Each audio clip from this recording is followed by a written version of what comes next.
রাসূলুল্লাহ সাল্লাল্লাহু আলাইহি ওয়াসাল্লাম তিনি আমাদের জন্য নয়, শুধু সকল কুল কায়নাতের জন্য হচ্ছেন রহমত স্বরূপ। আল্লাহ তাআলা রাসূলুল্লাহ সাল্লাল্লাহু আলাইহি ওয়াসাল্লামকে রহমত হিসেবে দুনিয়াতে পাঠিয়েছেন। আমাদের নবীর উম্মত হওয়ার জন্য অন্যান্য নবীরাও দোয়া করেছেন, অন্যান্য নবীরাও চেয়েছেন যেন এই শেষ নবীর উম্মত হতে পারে। তিনি সবার শেষে দুনিয়াতে আগমন করে এই নবুয়তকে একেবারে নবুয়তের দরজা বন্ধ করে দিয়েছেন, যার কারণে এখন আর কোনো নবী রাসূল আসবে না। অর্থাৎ তিনি ছিলেন প্রধান অতিথি।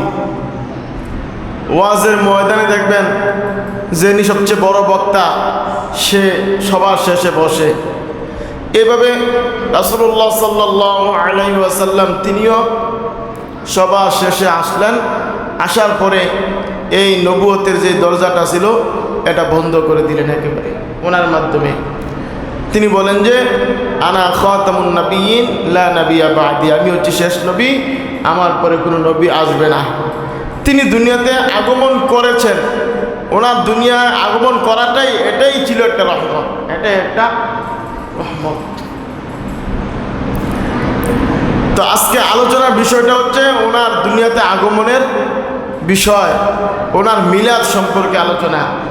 মিলাদ অর্থ হচ্ছে জন্ম বৃত্তান্ত, জন্মের বিষয় নিয়ে আলোচনা করা।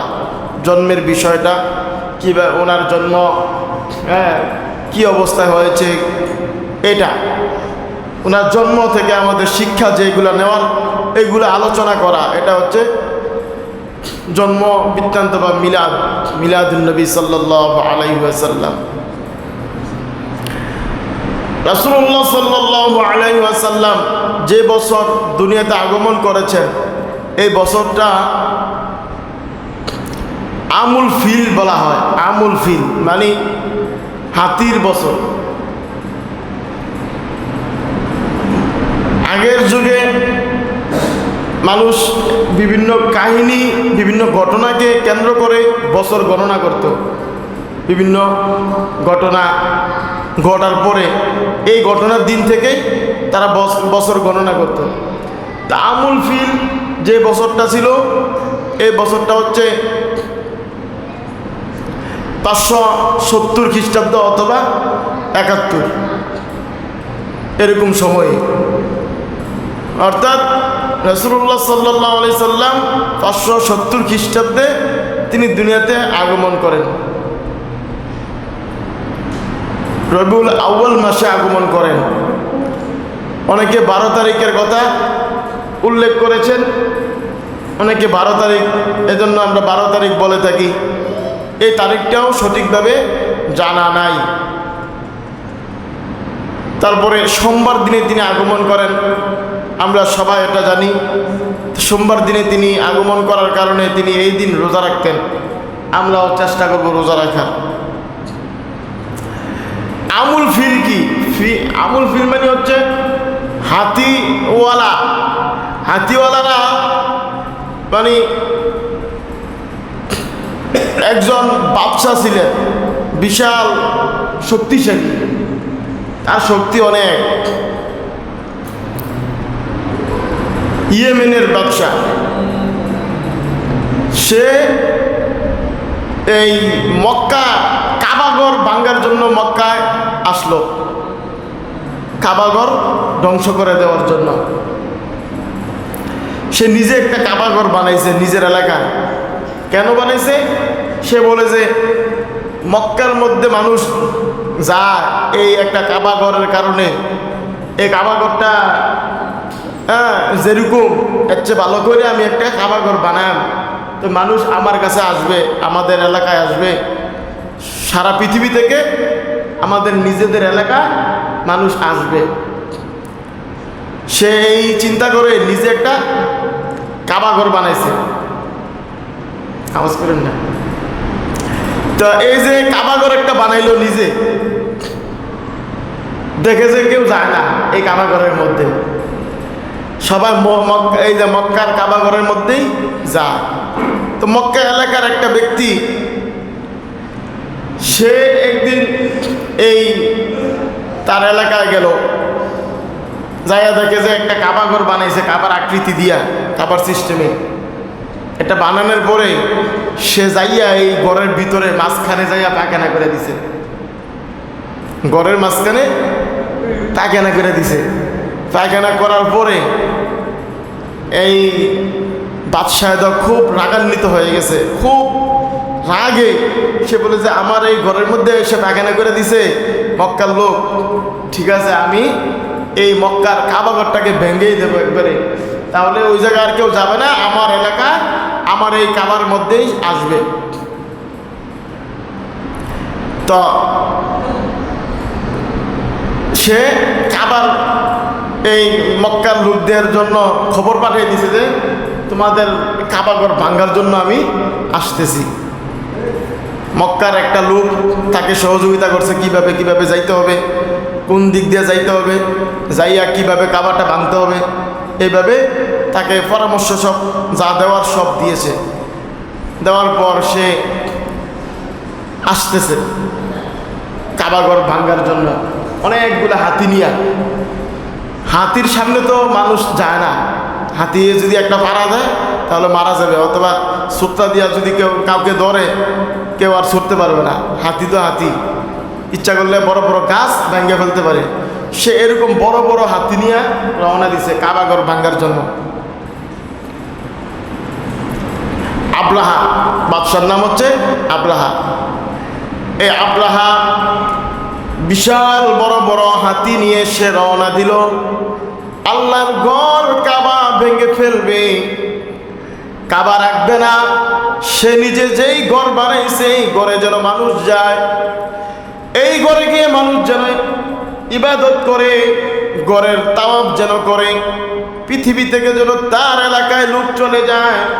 সে এই জন্য কাবা ঘর ভেঙে দিবে নিজের এলাকার কাবা প্রতিষ্ঠা করার জন্য। আবরাহা তার দলবল নিয়ে বিশাল হস্তি বাহিনী নিয়ে সে চলে আসলো। মক্কার কাছাকাছি চলে আসার পরে মক্কার লোকেরা অনেকে বলে যে আমরা প্রতিরোধ করব, আবার অনেকে বলে যে আমরা এই বিশাল হাতি ওনাদের সাথে আমরা পারবো না, একটা হাতি যথেষ্ট আমাদেরকে ধ্বংস করে দেওয়ার জন্য। তারা সবাই মক্কার লোকেরা বলে যে আমরা পারবো না, তারপরেও অনেক লোক প্রতিরোধ করার জন্য দাঁড়িয়েছিলেন। তখন এই মক্কার রক্ষণাবেক্ষণের দায়িত্ব মক্কার যেই লিডার, এই লিডার ছিলেন রাসূল সাল্লাল্লাহু আলাইহি ওয়াসাল্লামের দাদা আব্দুল মুতালিব। উনি ছিলেন এই মক্কার খাদেম। তো তিনি নিরীহ অবস্থায় এখানে মক্কার কাছে দাঁড়ায়া তিনি বলেন যে আল্লাহর কাছে হাত তুলে বলেন যে এই কাবার মালিক, আমরা আমাদের শক্তি নাই যে এই শক্তির প্রতিরোধ করব, হ্যাঁ আমরা আপনার উপরেই ভরসা, আপনি আপনার ঘরকে রক্ষা করেন, আপনি আপনার ঘরকে রক্ষা করেন। এই কথা বলে সে চলে আসলো এই ছেড়ে দিয়ে। হস্তি বাহিনী যখন আবরাহা কাবা ধ্বংস করার জন্য এগিয়ে যাচ্ছে, কাবা ধ্বংস করে দিবে, হাতির পাড়া দিয়ে হাতি দিয়ে ধ্বংস করে ফেলবে, এই সময় তাদেরকে সতর্ক করেছে, বাতাস এসেছে, কিন্তু তারা বুঝে না। তারা যখন মক্কার কাছাকাছি চলে আসলো তখন এক বিশাল বাহিনী, অনেকগুলা পাখি চলে আসলো তাদের মাথার উপরে, ছোট ছোট পাখি, পাখির নাম হচ্ছে আবাবিল।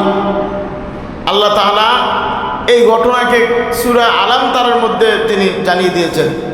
আল্লাহ তাআলা বলেন, আলাম তারা কাইফা ফাআলা রাব্বুকা বিআসহাবিল ফিল আলাম ইয়াজআল কাইদাহুম ফি তাদলিল ওয়া আরসালা আলাইহিম তায়রান আবাবিল। আল্লাহ তাআলা তাদের কাছে যাকে যাকে আবাবিল পাঠিয়েছেন, যাকে যাকে বিশাল বাহিনী, মানে একদল আসতেছে আবার আরেক দল আসতেছে, এইভাবে মানে যাকে যাকে পাখি তাদের মাথার উপরে আসতেছে তাদের কাছে।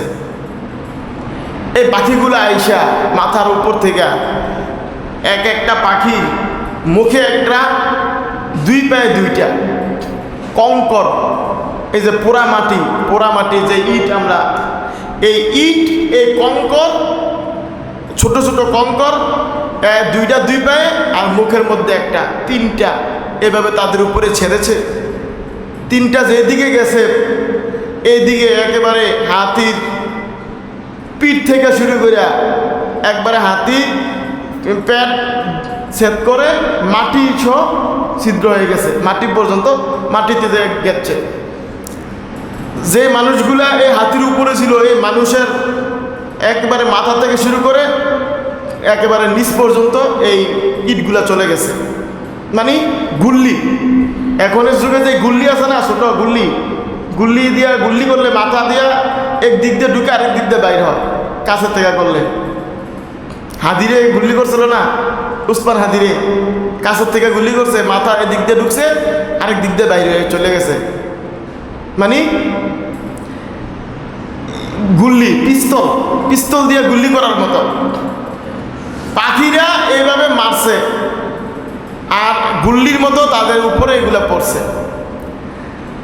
এমন যাকে যাকে পাখি ছিল, এত বেশি গুল্লি ছিল, মানে এত বেশি কঙ্কর ছিল যে এই যে ফাজআলাহুম কাসফিম মাকুল, যেভাবে চিবানো ঘাস, একটা ঘাস গরুয়ে যখন চিবায় মানে কামড়াইতে থাকে, গরুয়ে দেখেন একটা খের যদি মুখে দেয়, এটা শুধু কামড়ায়, এটা যতই মানে খানা শেষ হয়ে গেছে কিন্তু কামড়ান বন্ধ হয় না মুখের মধ্যে। গরু ঠিক না, গরুয়ে দেখবেন শুধু কামড়াইতে থাকে, মুখটা লাড়তে থাকে, এটার মধ্যে ঘাস থাকে কিছু। ঘাসটা গুঁড়া হইতে হইতে যেরকম গুঁড়া হয় কামড়ানোর পরে, এরকম গুঁড়া হয়েছে তারা। আপনার বাহিনী এমন গুঁড়া হয়ে গেছে, মানে ঘাসের মতো, চিবালু ঘাসের মতো হয়ে গেছে তাদের অবস্থা সব। এখানে যে মানুষ ছিল, যে হাতি ছিল, এই হাতিগুলো এইভাবে চিবানো ঘাসের মতো হয়ে গেছে। মানে তারা আর তাদের কোনো চিহ্নই নাই, শুধু ঘাসের মতো চিবানো, ঘাসের মতো তাদের এই রক্তগুস্তগুলো পড়েছিল। এই হচ্ছে আল্লাহর ঘর, আল্লাহ রক্ষা করেছে। তখন মুসলমান ছিল না, এখন কিন্তু মুসলমান আছে। এখন আল্লাহর ঘর রক্ষা করার জন্য আল্লাহ মুসলমানদের দায়িত্ব দিয়ে রেখেছে।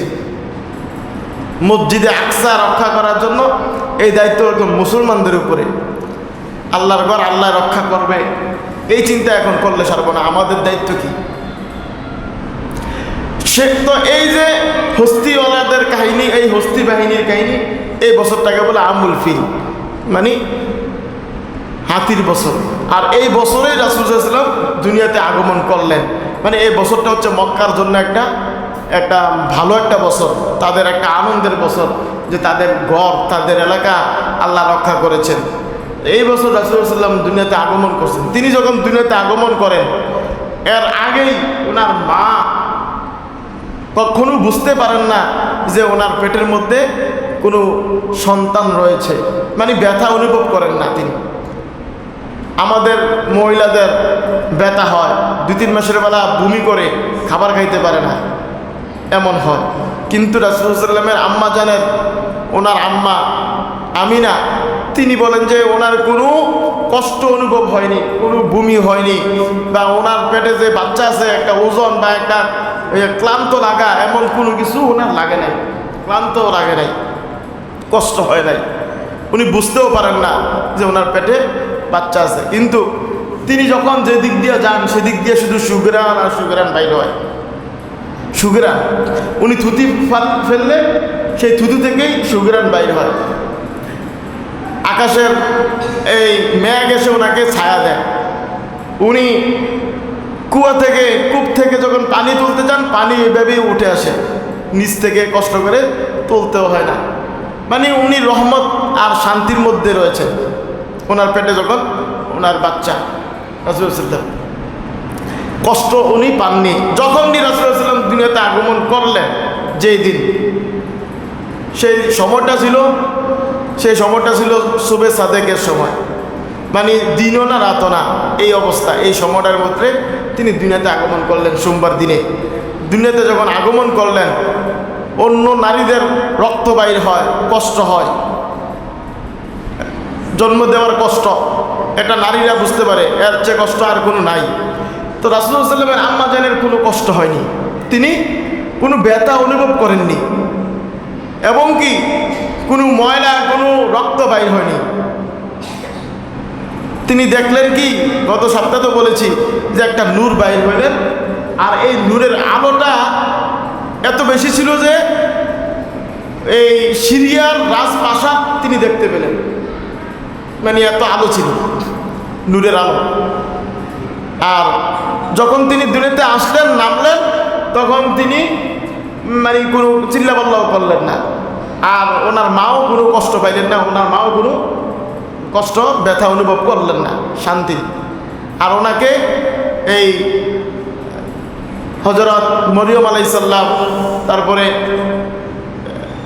তারপরে হচ্ছে হযরত এই আসিয়া, যে ফেরাউনের স্ত্রী, তারা আসলেন, তারা এসে রাসূলুল্লাহ সাল্লামের এই সহযোগিতা করলেন যখন দুনিয়াতে আসলেন। যদিও এই ওনার যে দুনিয়াতে আগমনের দিনের অনেকগুলা ঘটনা আছে যেগুলা দুর্বল, সহিহ হাদিস দিয়ে প্রমাণিত না। যেমন এই উনি আসার পরে উনি সেজদা দিয়ে ছিলেন, হ্যাঁ, সেজদা অবস্থায় ছিলেন, এরকম বলা হয়। তারপরে উনি যেদিন আসলেন, যখন আসলেন, আসার পরে এই যত দেবদেবী রয়েছে সব সেজদায় পড়ে গেলেন। তারপরে এই রাজপ্রাসাদগুলি ভেঙে পড়েছিল, এগুলা দুর্বল হাদিস থেকে প্রমাণিত, সহিহ হাদিস থেকে এগুলা প্রমাণিত না। সহিহ হাদিস থেকে যেগুলো প্রমাণিত সেগুলো আমরা জানবো ইনশাল্লাহ। তিনি দুনিয়াতে আসার পরে, মানে আসার আগেই তো ওনার মায়ের মানে অনেকগুলা মুজিজা, অনেক মানে শান্তি ওনার অনুভব হইল, অনেক কিছু দেখলেন উনি। ওনাকে সবাই সালাম করে, হ্যাঁ, তারপরে এই যে ওনাকে ছায়া দেওয়া হয়, শান্তি। উনি থুতু ফেললে সেখানেও সুগ্রাণ হয়, তো কষ্ট হয় না, অনুভব হয় না কষ্টের, মানে একেবারে ভিন্ন, আমাদের চেয়ে একেবারেই ভিন্ন। আমরা বলি আমাদের মতো একেবারে, এই যে ভুলগুলা, এগুলা কেউ করবেন না। রাসূলুল্লাহ সাল্লাল্লাহু আলাইহি ওয়াসাল্লাম মানুষ, তবে আমাদের মতো মনে করবেন না। কোথায় তিনি আর কোথায় আমরা? আমরা আমরা আতর ব্যবহার করার পরেও আমাদের শরীর থেকে দুর্গন্ধ বাইর হয়, আর রাসূলুল্লাহ সাল্লাল্লাহু আলাইহি ওয়াসাল্লামের শরীর থেকে যখন গাম মোবারক বাইর হইতে, সেটা এই মেশকা আম্বরের চেয়েও আরও বেশি সুগ্রাণ ছিলেন। ওনার গাম মোবারক, মানে এটাও পবিত্র, দুর্গন্ধ নাই। আর আমরা ভালো কিছু খাইলেও, ভালো কিছু ব্যবহার করলেও আমাদের শরীর থেকে দুর্গন্ধের অভাব হয় না। হ্যাঁ, আমাদের সাথে তুলনা করবেন না কখনো। তো রাসূলুল্লাহ সাল্লাল্লাহু আলাইহি সাল্লাম দুনিয়াতে আসার পরে উনি কিছুদিন ওনার মায়ের দুধ পান করলেন। তারপরে এই ওনার যে চাচা আবুল আহাব, ওনার চাচা আবুল আহাবের একটা দাসী ছিল, আবুল আহাবের দাসী, সে কিছুদিন দুধ পান করাইলেন রাসূল সাল্লাল্লাহু আলাইহি সাল্লামকে।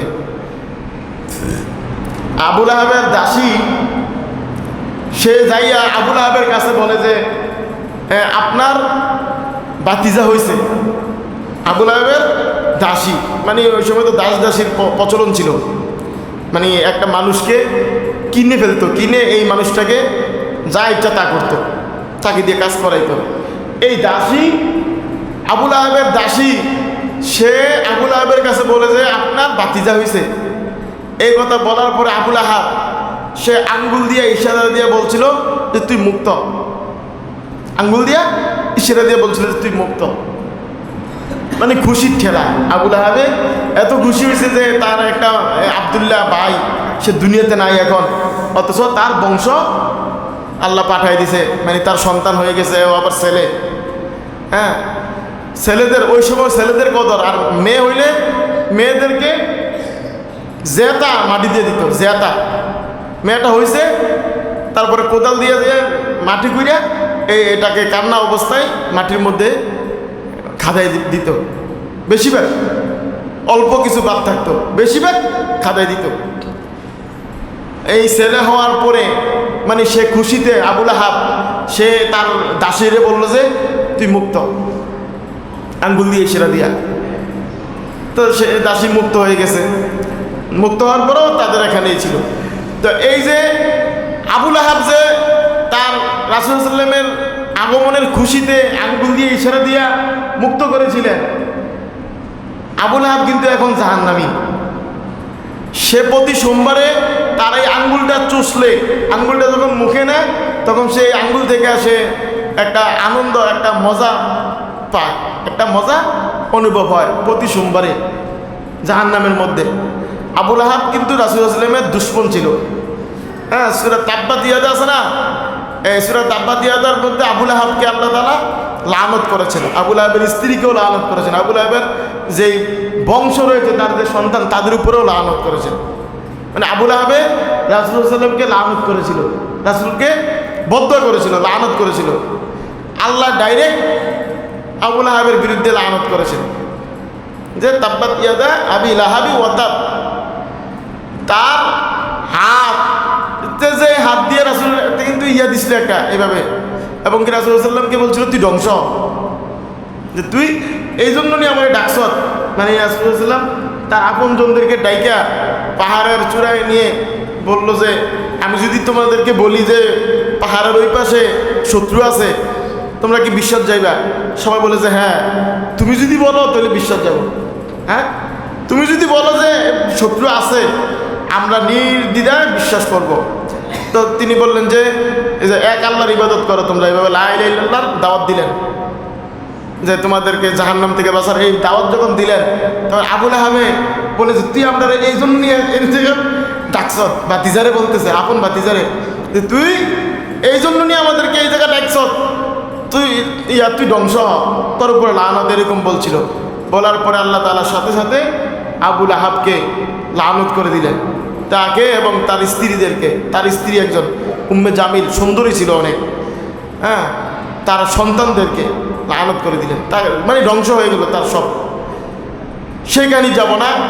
তো আবুল আহাব জাহান্নামী হওয়ার পরও প্রতি সোমবারে রাসূল সাল্লাল্লাহু আলাইহি ওয়াসাল্লামের এই আগমনে সে সোমবারে খুশি হওয়ার কারণে আঙ্গুল দিয়া ইশারা দিয়া যে একটা কাজ করেছিল, মানে মুক্ত করে দিয়েছিল, এই জন্য আল্লাহ তাআলাও তার জাহান্নামে তাকে একটু শান্তি দেয় এই আঙ্গুল যখন চষে প্রতি সোমবারে। খুশি হইলে মানে যদি কাফেররাও যদি রাসূলুল্লাহ সাল্লাল্লাহু আলাইহি ওয়াসাল্লামের উপরে খুশি থাকে, আল্লাহ তাকে কিছু হইলেও যাজা দিবে, কিছু হইলেও কি করবে, যাজা দিবে। কেউ যদি রাসূলের উপর খুশি হয় সে মুসলমান হয়ে যায়, তার ভাগ্যে এটা হয়ে যায়, তার ভাগ্যে ইসলাম আসে। অনেকেই আমরা দেখি বর্তমানে অনেকেই রাসূলের শান গায়, মানে গজল গায়, গাইতে গাইতে বাংলাদেশে অনেকে মুসলমান হয়েছে। এরকম অনেকে সোশ্যাল মিডিয়া যারা ব্যবহার করেন তারা দেখেন, মানে রাসূলের গান, মানে যে গজলগুলো আছে রাসূলের, এইগুলা গাইতে গাইতে, হিন্দু গাইতে গাইতে দেখা যায় যে একসময় সে মুসলমান হয়ে গেছে। রাসূলের প্রেম যার মধ্যে আছে সে মুসলমান হবে, এটাই 100%, মানে এতে কোনো সন্দেহ নাই। তো রাসূলুল্লাহ সাল্লাল্লাহু আলাইহি সাল্লামের ভালোবাসা সে একটা কাজ করেছিল, আর এই কাজেই সে এখন একটু শান্তি পায়। রাসূলুল্লাহ সাল্লাল্লাহু আলাইহি ওয়াসাল্লাম তিনি আগমন করার পরে মক্কার নিয়ম হচ্ছে, মক্কার লোকেরা যদি কোনো সন্তান জন্ম নেয় তাহলে এই সন্তানকে অন্যরা দুধপান করায়, মানে নিজের মায়ের দুধপান করায় না।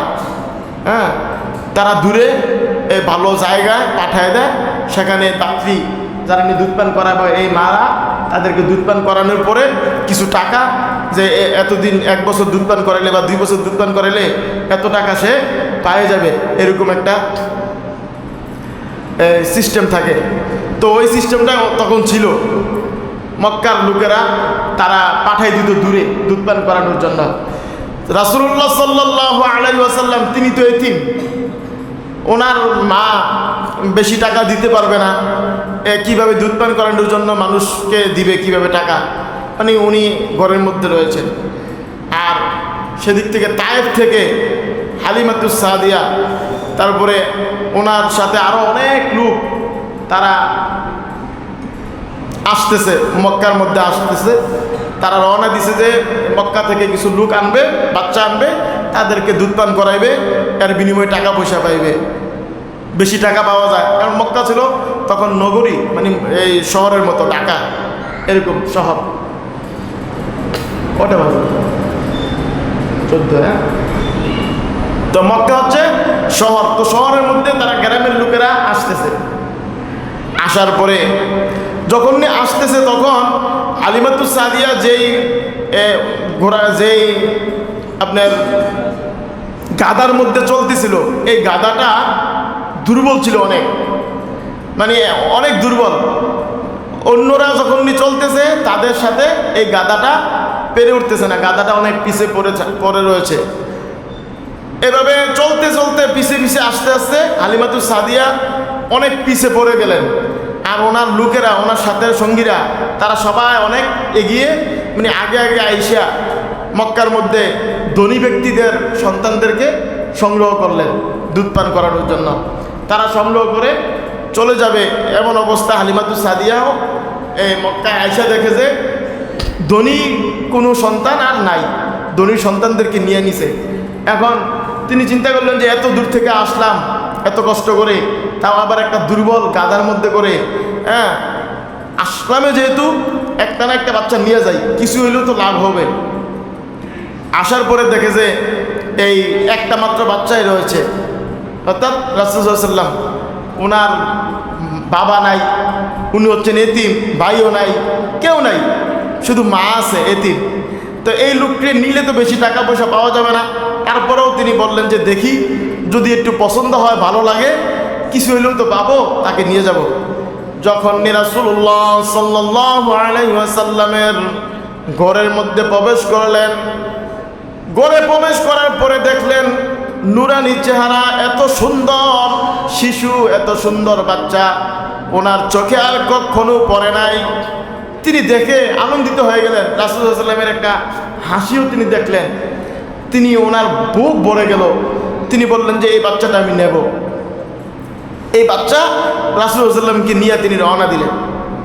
যখন রাসূল সাল্লাল্লাহু আলাইহি ওয়াসাল্লামকে নিয়ে রওনা দিলেন, তখন লওয়ার সাথে সাথে ওনার যেই বাহনটা ছিল, যেই এই গাদাটা, এটা তাজা হয়ে গেছে, সাথে সাথে তাজা হয়ে এটা এবার সবার আগারে চলে গেছে। অন্য লোকেরা চিন্তা করতেছে যে এটা কি নতুন সে আনছে নাকি তা। সবাই বলতেছে যে তোমার এই যে গাদা, এটা কি আগেরটাই নাকি তা। বলে যে হ্যাঁ আগেরটাই।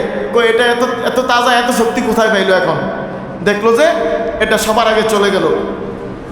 তো হালিমাতুস সাদিয়াও বুঝতে পারলো যে ঘটনা কি, এটা কোন বাচ্চা নিয়ে আসলাম, যেই গাদায় সবার পিছে পড়ে থাকতো, আজকে দেখা যায় এখন সবার সামনে চলে গেল, সামনে চলে গেছে। যাওয়ার পরে বাড়িতে যাইয়া দেখে বাড়ির মধ্যে ওনার যেই ওট, যেই গরু, যে বাছুরগুলা ছিল, ছাগল, এগুলোতে দুধ আগে পাওয়া যাইতো না, অল্প পাওয়া যেত। এখন যাইয়া দেখে সবগুলোর মধ্যে দুধে ভরপুর। তিনি যাইয়া প্রথমে দুধ দোয়াইলেন, দুধ খাইলেন। সবাই খাওয়ার পরে সবাই শান্তিতে ঘুম দিছে একটা। তিনি বলেন যে এই রাত্রে আমি যে একটা ঘুম দিছি, আমরা সবাই যে একটা ঘুম দিছি, এত দিনের মধ্যে আমাদের আর এমন শান্তির ঘুম হয় নাই। মানে খাইয়া আরামে সবাই মিললে একটা ঘুম দিছে। আগে এই বাছুরগুলা, এগুলা পশু, এগুলা সব চিল্লাপাল্লা করতো, নিজের খানা নাই, মানে গাছ, তখন ঘাসও নাই ওই অবস্থায়, ওই সময়ে তখন ঘাসও ওই জায়গায় নাই বেশি একটা, মহামারীর সময় চলতেছে। তো হালিমাতুস সাদিয়ার যে পশু, ছাগল, বেড়া, এগুলা সব তাজা সব সময়। আশেপাশের লোকেরা বলে যে এই হালিমার এই বেড়াগুলা কোন জায়গায় নিয়ে ঘাস খাবায়, এই জায়গায় আমরারগুলো নিয়ে যাও। সবাই ওই জায়গায় নিয়ে যায়, দেখে যে ওই জায়গায় কোনো ঘাস টাস নাই, মানে সব জায়গায় তো মহামারী, ঘাস টাস তেমন নাই। তো দেখে যে লাভ নাই। হালিমাতুস সাদিয়ার এই উটনির মধ্যে সব কিছুর মধ্যে শুধু দুধে ভরপুর, তারা দুধ পান করেও শান্তি নিজেরাও, এবং কি তাদের সব সুন্দরভাবে চলতেছে। তিনি বলেন যে আমার নিজের সন্তান যে দুধ পান করতো সে নিজেও ঠিকভাবে দুধ পান করে সে তৃপ্তি পেত না, মানে কম ছিল। রাসূলুল্লাহ সাল্লাল্লাহু আলাইহি ওয়াসাল্লামকে নেওয়ার পরে দুজনে একবারে ভরপুর দুধ পান করত, তারা শান্তিতে থাকতো। এই হালিমাতুস সাদিয়া তিনি বলেন যে একটা বরকতময় ছেলে আমি নিয়ে আসছি। 2 বছর যাওয়ার পরও সে এখন এই ছেলেকে মানে দিয়ে আসতে আর চায় না, সে নিজের কাছে রেখে দিচ্ছে। 2 বছর পরে আয়েশা রাসূলুল্লাহ সাল্লামের আম্মার কাছে বলে যে তোমাদের এলাকা, তখন আবার মক্কার মধ্যে মহামারী মানে রোগ চলতেছে, তোমাদের এলাকায় তো একটু সমস্যা, মহামারী, 2 বছর তো হয়েছে, ঠিক আছে আমি রাখা দিই, আমার কাছে থাকো, একটু বড় হোক, আবার দিয়ে যাব আমি। এভাবে সে মানে আবার নিয়ে গেলেন, মানে এত বরকত ছাড়তে চায় না। তখন একদিন দেখে যে রাসূলুল্লাহ সাল্লাম ওনার ভাইয়ের সাথে, ওনার ভাই যে দুধ ভাই, তার সাথে রাসূলুল্লাহ সাল্লাম এই মাঠের মধ্যে গেলেন। মাঠের মধ্যে যাওয়ার পরে সেখানে ওনার ভাই দেখতেছে যে রাসূলুল্লাহ সাল্লামের কাছে একটা লোক আসছে, 2জন সাদা কাপড় পরা লোক আইসা রাসূলুল্লাহ সাল্লামকে শোয়াইয়া ওনার বুকটাকে কাইটিয়া, বুকটা ফাইরা মাঝখান দিয়া, তারপরে বুকের ভিতরে যা আছে এগুলো সব বাইর করছে, বাইর করে এগুলো ধুত করিয়া আবার এগুলা জায়গা যেভাবে আছে এইভাবে ঠিক করে দিয়া, এইভাবে যখনই সে দেখলো যে রাসূলকে বুকটা ফাইরা লেছে, হ্যাঁ, সে এই দইরা যাইয়া মার কাছে যাইয়া বলতেছে, মা এই আমি তো দেখছি আমার ভাই এই যে মুহাম্মদকে একজনে বুকটা ফাইরা লেছে, মানে তাকে মাইরা ফেলছে। উনিও দইরা আসছেন তাড়াতাড়ি করে। আয়েশা দেখেন যে রাসূলুল্লাহ সাল্লাল্লাহু আলাইহি ওয়াসাল্লাম এখানে ভালো সুস্থ আছে, বলে যে তোমার এখন কি হয়েছে? রাসূলুল্লাহ সাল্লাল্লাহু আলাইহি ওয়াসাল্লাম বলছে, হ্যাঁ আমাকে একজন আয়েশা আমার বুকটা ফাইরা, আমার বুকটা থেকে এই যা আছে এগুলা বাইর করিয়া ধৌত করিয়া আবার এখানে দিয়ে দিছে, মানে হার্ট সার্জারি আর কি, যেটা ওপেন হার্ট সার্জারি। এখন তো আপনার পেটের সব বাইর করিয়া তারাও ঠিকঠাক করে আবার রাখতে পারে ডাক্তাররা, যদিও আগে এটা অবিশ্বাস্য ছিল, এখন বিশ্বাস করার মতো। তো রাসূলুল্লাহ সাল্লাল্লাহু আলাইহি ওয়াসাল্লামকেও এটা এই ফেরেশতা জিবরাইল আলাইহিস সালাম এটা করেছিলেন, মানে এটা হচ্ছে সিনাসাক, ওনাকে তৈরি করা, ওনাকে যে নবুয়ত দেওয়া হবে এই নবুয়তের জন্য ওনাকে তৈরি করা হয়েছিল, ওনার ভিতরটাকে পরিষ্কার করে দেওয়া হয়েছিল, ওনার ভিতরে সব কিছু মানে পরিপূর্ণ করে দেওয়া হয়েছিল, এরকম সিনাসাক ওনাকে আরও করা হয়েছে। তো এই যে সিনাসাক যখন করা হয়েছে তখন হালিমাতুস সাদিয়া তিনি চিন্তা করলেন যে কোনো ভূত পেতনি ওনার পিছে লাগিয়ে গেছে, এরকম তারা কিন্তু ভূত পেতনি এগুলোকে ভয় পায় এখনো। তা এই যে ভূত পেতনি মনে করিয়া বলে যে কোনো ভূতে হয়তো তাকে মেরে ফেলতে পারে, আমি দিয়ে আসি তাড়াতাড়ি। তো তিনি নিয়ে আসলেন, আয়েশা রাসূলুল্লাহ সাল্লাল্লাহু আলাইহি ওয়াসাল্লাম আম্মা জানের কাছে বললো যে তোমার সন্তানকে তুমি রেখে দাও, আমরা তো আমার দায়িত্ব শেষ। তো তিনি রাসূলুল্লাহ সাল্লাল্লাহু আলাইহি ওয়াসাল্লাম আম্মা জান বললেন যে তুমি এত মানে আগ্রহ করিয়া নিয়ে গেলা, আবার এখন দিয়ে যাচ্ছ তাড়াতাড়ি করিয়া, এটার কারণ কি বলো? তিনি বলতে চান না, কিন্তু রাসূলুল্লাহ সাল্লাল্লাহু আলাইহি ওয়াসাল্লাম আম্মা জান তিনি বুঝতে পারছেন যে কিছু একটা হয়েছে। তিনি বললেন যে দেখো আমার এই সন্তানটা অন্য সন্তানের মতো না, সে দুনিয়া আমার গর্ভে থাকা অবস্থায় আমি অনেক কিছু দেখেছি। তো ওনার আবার বলার পরে তখন তিনি বলেছেন যে এই অবস্থা হয়েছে তোমার সন্তানের। তো তারা বুঝতো যে রাসূলুল্লাহ সাল্লাল্লাহু আলাইহি ওয়াসাল্লাম সাধারণ কোনো মানুষ না, উনি হচ্ছেন আলাদা, সবার চেয়ে আলাদা। আমরা নিজেদের মতো করে মনে করব না কখনো। আল্লাহ তাআলা যেন আমাদেরকে সঠিক বুঝদান করে সবাই বলি আমিন।